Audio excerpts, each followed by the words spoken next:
स्वागत है आपका हमारे आज के इस वीडियो में। आज हम आपके लिए लेके आए हैं टॉप 50 मोस्ट इम्पॉर्टेंट क्वेश्चंस। अगर आप भी किसी कॉम्पिटिटिव एग्जाम की तैयारी कर रहे हैं तो ये वीडियो आपके लिए बहुत ही ज़्यादा इम्पॉर्टेंट होने वाली है। तो चलिए स्टार्ट करते हैं। देखिए, हमारा आज का पहला क्वेश्चन है, सिंधु सभ्यता का कौन सा स्थल जल प्रबंध प्रणाली के लिए प्रसिद्ध था? देखिए, हमारा राइट आंसर हो जाएगा ऑप्शन सी, धौलावीरा। ऋग्वैदिक समाज की सबसे छोटी सामाजिक इकाई क्या थी? तो ऋग्वैदिक समाज की सबसे छोटी इकाई कुल थी। बढ़ते अपने नेक्स्ट क्वेश्चन की तरफ। महाजनपद काल में सबसे शक्तिशाली राज्य कौन सा था? तो महाजनपद काल में सबसे शक्तिशाली राज्य मगध था। चंद्रगुप्त मौर्य के प्रधानमंत्री कौन थे? तो देखिए, चंद्रगुप्त मौर्य के प्रधानमंत्री चाणक्य थे। अशोक के शिलालेखों की लिपि मुख्यतः कौन सी थी? तो अशोक के शिलालेखों की लिपि मुख्यतः ब्राह्मी थी। मृच्छकटिकम नाटक के लेखक कौन थे? तो हमारा राइट आंसर हो जाएगा ऑप्शन सी, शूद्रक। बढ़ते अपने नेक्स्ट क्वेश्चन की तरफ। हेनसोंग भारत किस गुप्त शासक के बाद आया? तो हमारा राइट आंसर हो जाएगा ऑप्शन सी, हर्षवर्धन। अरब यात्रियों द्वारा भारत को किस नाम से पुकारा गया? तो अरब यात्रियों द्वारा भारत को हिंद नाम से पुकारा गया। दिल्ली सल्तनत में दीवाने रिसालत किससे संबंधित था? तुम्हारा राइट आंसर हो जाएगा ऑप्शन बी, धार्मिक कार्य से। हमारा नेक्स्ट क्वेश्चन है, खिलजी वंश का अंतिम शासक कौन था? तो देखिए, खिलजी वंश का अंतिम शासक खुसरो खां था। तुगलक काल में राजधानी स्थानांतरण किसने किया? तुम्हारा राइट आंसर हो जाएगा ऑप्शन सी, मोहम्मद बिन तुगलक ने। विजयनगर साम्राज्य की राजधानी क्या थी? देखिए, विजयनगर साम्राज्य की राजधानी हम्पी थी। आईने अकबरी किस ग्रंथ का भाग है? तो देखिए, आईने अकबरी अकबरनामा ग्रंथ का भाग है। हमारा नेक्स्ट क्वेश्चन है, औरंगजेब ने कौन सा कर पुनः लगाया था? तो देखिए, औरंगजेब ने जजिया कर लगाया था। प्लासी युद्ध के समय बंगाल का नवाब कौन था? तो प्लासी युद्ध के समय बंगाल का नवाब सिराजुद्दौला था। सहायक संधि प्रणाली किससे लागू की? तो सहायक संधि प्रणाली वेलेस्ली ने लागू की। 1857 के विद्रोह में कानपुर का नेतृत्व किसने किया? तो देखिए, 1857 के विद्रोह में कानपुर का नेतृत्व नाना साहब ने किया था। बढ़ते अपने नेक्स्ट क्वेश्चन की तरफ। कांग्रेस का विभाजन कब हुआ था? तो देखिए, कांग्रेस का विभाजन 1907 ईस्वी में हुआ था। गांधी जी ने दक्षिण अफ्रीका में से भारत कब लौटे थे? तो गांधी जी दक्षिण अफ्रीका से भारत 1915 ईस्वी में लौटे थे। साइमन कमीशन भारत कब आया था? तो साइमन कमीशन भारत 1927 ईस्वी में आया था। गोलमेज सम्मेलन कितनी बार हुआ? तो देखिए, गोलमेज सम्मेलन 3 बार हुआ। हमारा नेक्स्ट क्वेश्चन है, भारत का पहला गवर्नर जनरल कौन था? देखिए, भारत का पहला गवर्नर जनरल लॉर्ड माउंटबेटन था।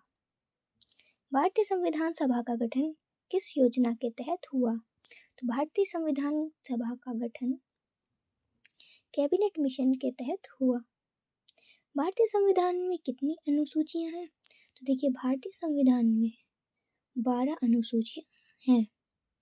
मौलिक अधिकार किस भाग में है?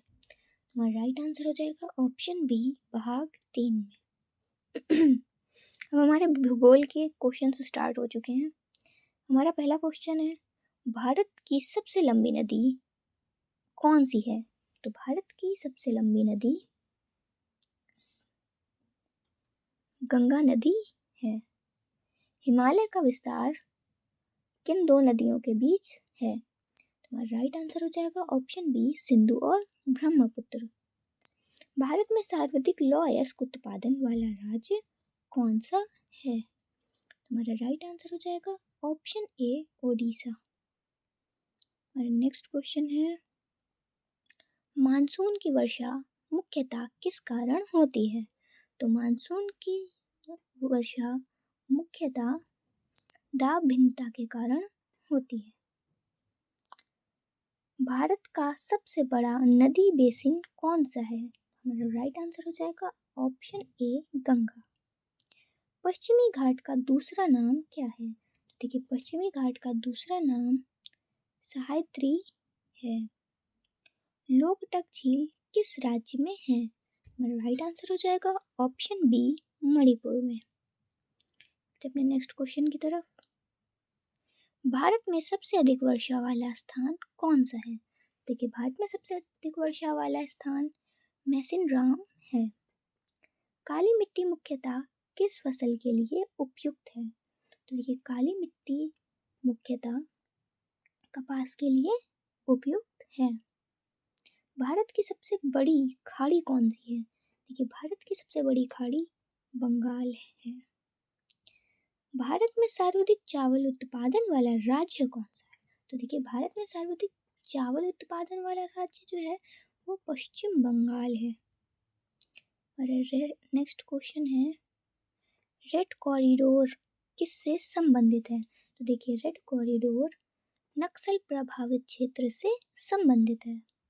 भारत की सबसे लंबी तट रेखा किस राज्य की है? राइट आंसर हो जाएगा ऑप्शन डी गुजरात की। सुंदरवन डेल्टा किन नदियों से बना है? तो देखिए, सुंदरवन डेल्टा गंगा और ब्रह्मपुत्र नदी से मिलकर बना है। भारत में सर्वाधिक वन क्षेत्र किस राज्य में है? तो हमारा राइट आंसर हो जाएगा ऑप्शन बी मध्य प्रदेश में। नेक्स्ट क्वेश्चन है, एल नीनो का प्रभाव भारत में किस पर पड़ता है? हमारा राइट आंसर हो जाएगा ऑप्शन बी मानसून पर। भारत का सबसे बड़ा अभयारण्य कौन सा है? हमारा राइट आंसर हो जाएगा ऑप्शन बी हेमिस। भारत में यूरेनियम का प्रमुख क्षेत्र कौन सा है? तो भारत में यूरेनियम का प्रमुख क्षेत्र जादूगोड़ा है।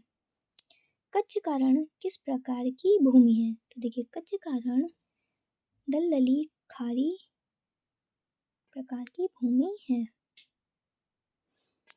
भारत में शीतकालीन वर्षा का कारण है। देखिए, भारत में शीतकालीन वर्षा का कारण पश्चिमी विक्षोभ है। भारत का सबसे ऊंचा बांध कौन सा है? भारत का सबसे ऊंचा बांध टिहरी है। भारत का सबसे बड़ा पठार कौन सा है? देखिए, भारत का सबसे बड़ा पठार दक्कन का पठार है।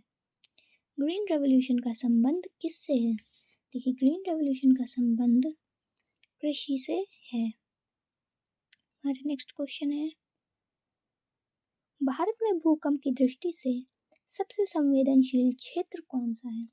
हमारा राइट आंसर हो जाएगा ऑप्शन सी हिमालय क्षेत्र। भारत की मानक समय रेखा कितने डिग्री देशांतर पर है?